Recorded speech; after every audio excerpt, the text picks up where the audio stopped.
A title, Cognitive Capacity. Dr. Harry E. Morgan, President, the Center for Geriatric and Family Psychiatry, Glastonbury, Connecticut. Capacity, by definition, is your ability to do something, essentially. You could almost substitute the word ability. Functional ability is the term I use. So you can have functional ability to do arithmetic, but not necessarily language. You could have functional ability not to organize certain things, but to be able to organize other things. When we talk about capacity in a legal sense, it really is saying in an area of question, do you have the abilities to transact that area legally capably? So you can certainly be incapable of managing your finances and yet capable of making medical decisions about yourself. You could be able to make decisions about some aspects of your finances and yet not others. That obviously also has to do with the complexity of the decision at hand. The more complex the decision, the higher the degree of functional capacity necessary. And what then is financial capacity? Financial capacity would by definition be your ability to pay your monthly bills, to organize your income, to make sure that you don't put yourself at jeopardy by not attending to those things. It can also be, do you have the awareness to know when someone is taking advantage of you? Are they absconding with your money? Some people are so impaired that a telephone call will let them give out financial information.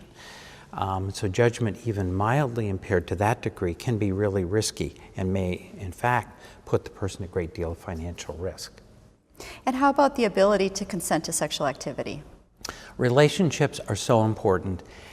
There are different levels of relationships. Sexual activity is the most intimate and the most personal.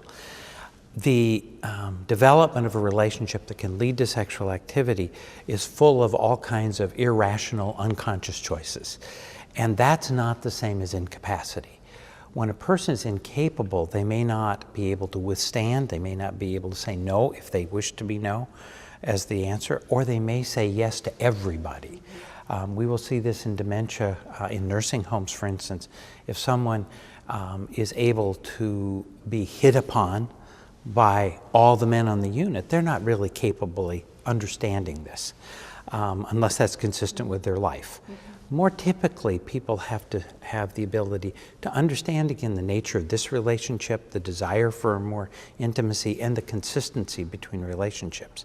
Sexual abuse occurs frequently among older people when they don't have the ability to have someone watching over them, if they have infirm abilities and they live with people with other significant emotional illness or in settings where they are vulnerable to other more violent individuals. Logos appear. NCALL, www.ncall.us.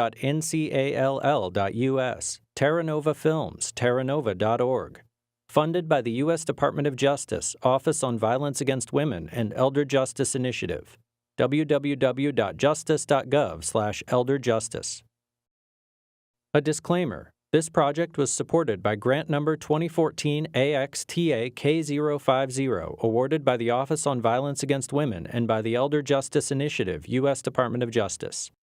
The opinions, findings, conclusions, and recommendations expressed in this program are those of the authors and do not necessarily reflect the views of the Department of Justice, Office on Violence Against Women, or the Elder Justice Initiative.